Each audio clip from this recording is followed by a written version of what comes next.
with Coach's CatChat. Joe Stewart here with head men's basketball coach Shannon Rosenberg. Coach, how you doing today? Same as always during the year. Just getting ready for the next week. Yeah, and you guys come into this week with two split weekend this coming up as you're hosting Pacific at George Fox this weekend after an interesting week where you had 3 games in 4 nights. And it started with the loss to Whitman. And we'll just touch on this and then we'll move on to the more positive stuff. But, I mean, obviously it was not what you were looking for, what the team was looking for in that game against the Blues.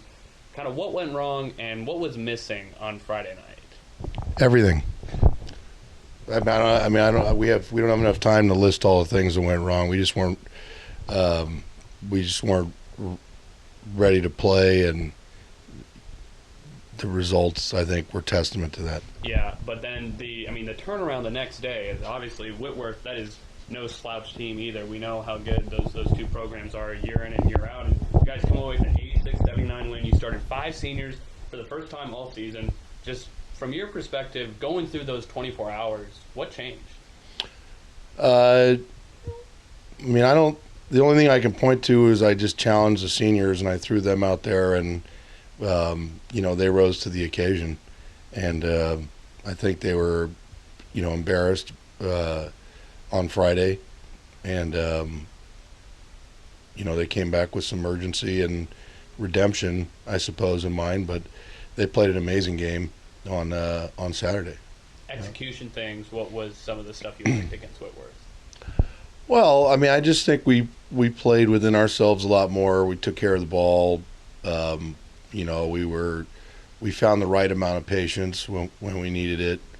And then the defensive game plan, the guys executed that very well. One thing we also saw in that game was you didn't really have to rely on one player on either end of the floor. Everybody, as you said, was playing within the team very well. What changes for a basketball team when you're getting contributions up and down the roster and everybody feels involved in a game like that? You're referring to Saturday? Yeah. Yeah. I don't know that we played, we didn't play our whole bench. Sure, we have 23 guys. Got in the game, it seemed like everybody was making an impact. Yeah. Well, I think if your starting group comes out and plays well, there's a standard that everyone wants to uphold. I'm sure everybody felt the same way. It wasn't a perfect game by any means. We made plenty of errors, but we were fortunate to play well enough to win. And then you had the quick turnaround to Monday against another tough team with Illinois Wesleyan coming to town in that non-conference game.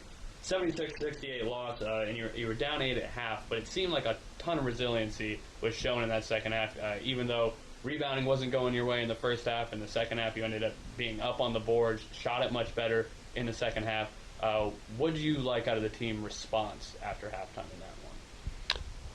Well, it was good that we were able to, do a little bit better on the boards in the second half. They're such a physical and large, imposing, older team. Most of our big guys are freshmen and sophomores, and and they got a bunch. They only have one young guy, and the other 3 guys are all older, and just kind of manhandled us. And they play so big, top to bottom. It's just a hard matchup for us. And then they shot the best percentage they have the whole year from 3. In order to beat us. If they don't do that, I think we got a chance to come back and win. But tough matchup. I was glad that we were able to be a little bit more physical, but that's something this team has to continue to work on. Yeah, and a chance to work on that this weekend against Pacific. That was a game where you guys were leading in the first half when you guys met them the first time around, and then they kind of showed some physicality in the second half on defense and on the glass. What improvements will you be looking for this second time around against the Boxers? Well, we're a different team all the time, so to draw a chronology or kind of longitudinal perspective is difficult because we've been the most we're a chameleon. Our team just keeps changing, but we're going to have to limit turnovers and rebound. Are really going to be the keys with them. Can't turn it over a ton, and you got to be able to get off the glass. And in particular, their starting big guy can be a load in there, so we got to deal with him. And that's a good kind of way to put it, with the chameleon aspect for the team. And some of that, of course, was early season discontinuity with injuries, health, that kind of stuff. But have you seen that other times throughout your coaching career where a team looks different night to night sometimes, or certainly week to week? How would you kind of describe the way things have gone as far as continuity or discontinuity with this team this year? Well, it's a nightmare. I mean, you don't want discontinuity. You don't want to have to be changing, because you're not going to be very good at anything and we're not changing a lot, but you have to change some things when you don't have dominant roles assigned or earned, and we don't have that. And so we may have one or two players that have done that, but everything else has been pretty wide open. So it's not ideal. This is really a growth situation for us, and I just kind of see it as that. There's a lot of things that we could potentially still play. I mean, after the top two spots, I think the league's still pretty wide open.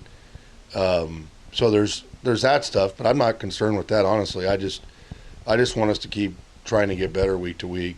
I mean, that's all this is, and trying to help our young guys grow, so that we can use this as a catalyst into the off season. Sure.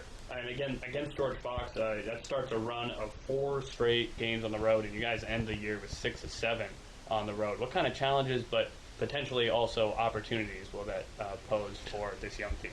Yeah, I mean, it's another scheduling nightmare. I don't know who or why we do this, but it's not equitable, but it's what it is. And to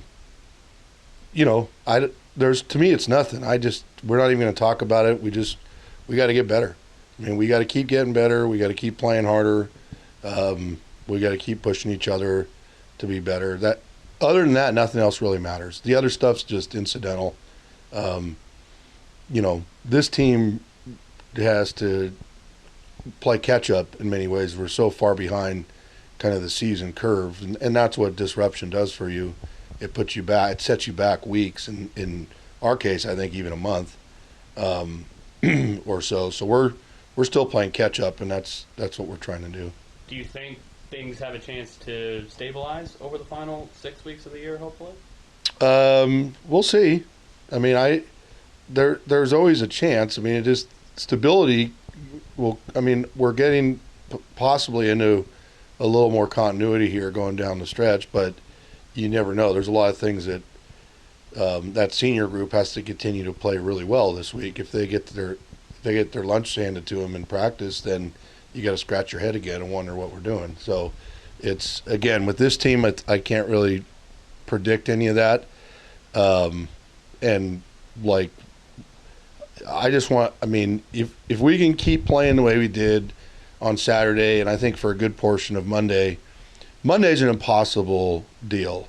I mean, the amount of emotion that was expended on Saturday to turn around in 2 days, you're never going to be 100%. I don't care what team you are. And so that was a very difficult situation for any team.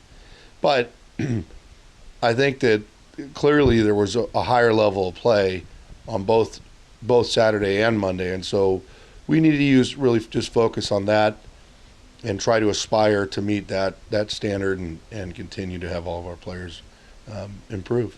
Once again, Wildcats hosting Pacific this Friday before visiting George Fox on Saturday as we start the second half of the conference schedule. Coach, thanks for the time. You got it, guys. Good luck.